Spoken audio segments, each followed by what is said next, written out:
KGCT 8 Tom Fontaine went to Galveston to visit Lift Academy to learn about their pilot training program. Tom, we are anxious to find out the details about what it takes to become an airline pilot. Everybody's seen an airplane. Most people have flown in an airplane, but most people haven't flown an airplane. Got the itch? You ever wondered how? You need to come to the Lift Academy in Galveston. In fact, right now we're talking to Assistant Chief Flight Instructor Dennis Wright. Dennis, you got the right name, don't you? Yeah, when I first started flying, I was like, wait a minute, yeah, I think I have a good name for this. Yes, I do. Hey, now, how long have you been flying? I've been flying off and on since 2005. I really got into it about 10 years ago. I really started doing a lot of training. I've been managing off and on flight schools since 2019 now. Wow, so you definitely have your credentials. What would people need to do? What's the first step? If you want to be a pilot, you want to fly planes, what's the first step in achieving your dream? Come out here and take a discovery flight. All you have to do is get on our website, flywithlift.com, and sign up for an account and tell them you want to come out here and learn more. They'll sign you up for a discovery flight, and you can come out here and you can fly with our instructors for 1 hour. That's step one. Step one. So say somebody comes out here and they enroll in the school. How long do they go from not knowing anything to actually up in the air flying a plane? Really only about 2 weeks. We give them a little bit of training. I shouldn't say a little bit. It's kind of a fire hose. They have a week and a half to learn our processes, our procedures, so on and so forth. And if they master that, and we do test them on this, they're in the plane. Usually about a week and a half. They're in the plane for the first time. Are there any qualifications you need to do to get into the school? Yes, you have to have a high school diploma. You have to be 18, and you have to have the ability, actually we make you already do it, of passing an FAA first class medical exam. And about how many students do you have per semester? Per semester, we don't do it by semester, we do it by month. We have a monthly rolling enrollment, and we've had as little as 3 or 4 students enroll in a month. We've had as many as, I think the most we had is 13 at one time. So, and it rolls throughout the entire year. So. And what percentage are male and female, or is it about even? I would say 25% female, 75% male. Now, if you don't want to actually fly, they got other stuff. You can learn how to actually work on the planes. Let's go inside and take a look at, see just what makes Lift Academy tick. Well, before you actually get in the plane and take it up into the air, you got to get trained. The best way, this simulator. Dennis, talk about the simulator. Let us know exactly what. And by the way, who is this flying? This is Brandon Abbott. All right, Brandon, you gonna get into some trouble and walk us through how to get out of it? Yes, sir. All right, cool deal. Dennis, let everybody know what's going on here. So this is my favorite instructor, Brandon. And what he is doing right now is demonstrating for us some of the things that we use the simulator for. So obviously, the biggest issue and the biggest thing that any flight school or airline or anything is going to do is train you extensively on how to deal with any kind of emergencies or failures in the equipment. And that's from anything that's very simple and easy to deal with, that's a non-factor, to even stuff like, oh, where'd my engine go? Why is the plane not flying anymore? So what Brandon is doing right now is using our simulator to actually simulate an engine out. And he's going to go through all the flows. He'll just start doing stuff. What he's doing is running through checks, procedures, try to get the engine restarted, and then shutting the engine down, because what we don't want to do is land and everything's still on, and maybe there's an electrical fire or something like that. So he's going to go through all those processes for us. We do everything here. So this simulator, while it may not be perfect at teaching you how to land an aircraft, it does a really, really, really good job at teaching process, procedures, flows, and memory items, because we want it to be repetitive. We want it to be as close as we can to what a real emergency would mean and how that would actually translate into doing stuff. So if you see on there, you can see some of the failures that are doing. Looks like we got volts low, some other things. So let's see what happens here. Go ahead, Brandon. There we go. So There goes the engine. his engine's gone. First thing I'm going to do is check to make sure everything's filled. I'm going to look for a suitable place to land. I see a nice freeway up ahead, so I think that's where I'm going to personally try to land the plane. So now I'm going to clean up the airplane, check my stuff. Power lever's back to idle. I'm checking my rotor switches, my fuel pumps are on. Next, I'm going to be checking my fuel gauges, make sure that I still have fuel in the engines. After doing those, I'm going to check that my alternate air is open, just to make sure that the engine's getting air.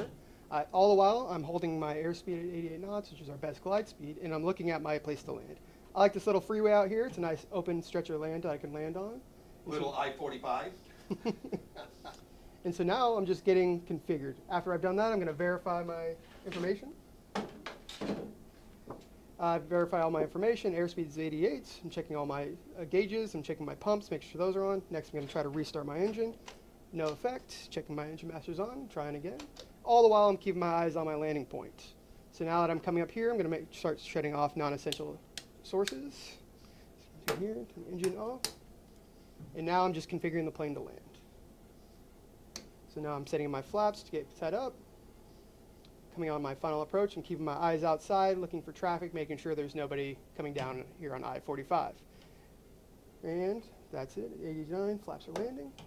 And so now I'm just getting configured to land the plane, coming in nice and slow, and just getting ready to land. Coming in, he's getting ready to flare. So his eyes are down, now he's transitioning his eyes to the far side of the runway, in this case the road. And here he's in the flare, and there he puts it down. Oh, sound effects and everything. Look at that. Engine failure at 12,000 feet, no power, glide to a stop on the freeway, just a typical morning at Lift Academy. But really, you'd much rather this happen in this than up there. Yes, and we do this extensively in the simulators. Unfortunately, it is an aircraft that is in the air. It's not like your car where you get a flat tire, you just pull off the side of the road. Here the emergencies are real, and they do happen in general aviation, and they happen in airliners too. So we train for them extensively. So from here, it's out to the planes. All right, so you've done the simulator. Now, this is where the magic happens. Now, I'm getting excited. This is where you want to be. This is where it happens. This is the cockpit. Oh, man, Dennis, let us know what's going on. Yeah, hi. So, so after you spend that time in there in the flight simulator, you come out here and you start to fly our airplanes. This is the flight deck of our multi-engine aircraft, and it is actually very sophisticated. It is what we call a technically advanced aircraft because it has PFD, MFD, and also a fully integrated autopilot. And this is the cream of the crop in the general aviation industry. This is a G1000, and it's got the PFD, if you notice over here, this stands for primary flight display, and it has a fully functional MFD or multifunction flight display. And it has everything you want to know on there. It's got airport information, it has some weather information, it has moving maps, it has everything. And there's a T-38 from NASA up there. We love when they come over. Yep. So I had to stop and admire. Every time they come over, I had to stop and admire the NASA T-38s. So anyway, back to this. The integrated autopilot right here is actually the Garmin's NXI system, and it is the most advanced autopilot system out there. Now, the reason that we have started to use this system, or that when Lyft was created, they picked this system, is because it is the closest we can get in a general aviation aircraft to the functioning cockpit of an airliner. So remember, everything about Lyft is training them to go and be airline pilots. So that is why we picked this system. And down to the engine. The engine is full FADEC, dual redundant electronic control units. It is really set up to set them up for success as an airline pilot. Well, there you have it. If you're looking to get into the airline industry, whether you want to be a pilot or a mechanic, whatever, you need to come to Lift Academy. They're going to get you trained, and they're going to get you trained the right way. So you spent a week or two in the classroom, and it's time to go actually out to the airplanes. Dennis, show us what you got and how many planes you have and exactly what to look for out here. Yeah, so this is our flight line. We have 11 single-engine aircraft, and we have 3 multi-engine aircraft. And what our students do, remember, we are wholly owned by Republic Airways, so this is a training program designed to teach them to fly airliners for Republic Airways. That entire process actually takes close to 3 years. The first year to year and a half is spent training. They go through the entire realm of FAA certificates to get set up to be able to be a flight instructor. They finish out their time as a flight instructor. So, starts with private pilot. So after the end of the first week and a half or so, they start on the private pilot course. Then they go to instrument to teach how to fly in bad weather, approaches, all kinds of different things that involve airliner flying. Then they become commercial pilots, single-engine commercial pilots. Then they go to multi-engine commercial pilots. After that, they become a certified flight instructor. Then they become a certified flight instructor for instrument. If they then choose to, they can become multi-engine instructors. Really about 25% of our students end up being multi-engine instructors.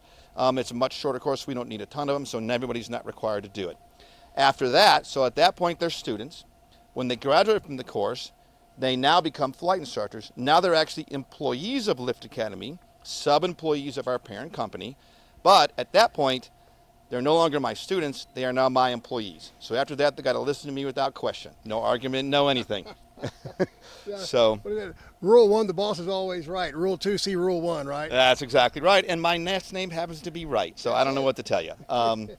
And so after that, they are required to get a grand total of 1,500 total flight hours in order to be eligible to even go to any airline in the United States. So the flight instructor program, getting their flight instructor tickets and then coming to work as a flight instructor allows them to build to that 1,500 hours to then be eligible to do that. Depending on student loads, a lot of other factors, that can take an additional year, year and a half, sometimes 2. We have other programs too where they can become maybe senior instructors and upper management. If they do that, they'll be here another year or so. But yeah, that's the general time frame. About 3 years. Some do it less. Let's say you love airplanes, you're fascinated with airplanes, but heights aren't your thing. There's other avenues you can come out here to make a living in the airline industry, right? Yes, absolutely. So Lift Academy also has a fully functioning apprentice program and an A&P program that leads to the A&P. The requirement there is that they spend 2 years as an apprentice working under the supervision of an A&P mechanic, and that stands for airframe and power plant. It is an FAA designated certificate that allows them the ability to work on aircraft. They have to work under somebody like that for 2 years, at which point they're eligible to then take exams and do other stuff to become their own A&P, and they can then take that certificate and go anywhere in the United States and work on any airplane they want to. If you've ever dreamed of flying a plane, maybe you just want a career change, maybe you've dreamed of working on planes, maybe you just want to work on planes, you need to get in touch with Lift Academy and Dennis Wright right here in Galveston. Reporting from Galveston, I'm Tom Fontaine, KGCT 8 News. KGCT 8.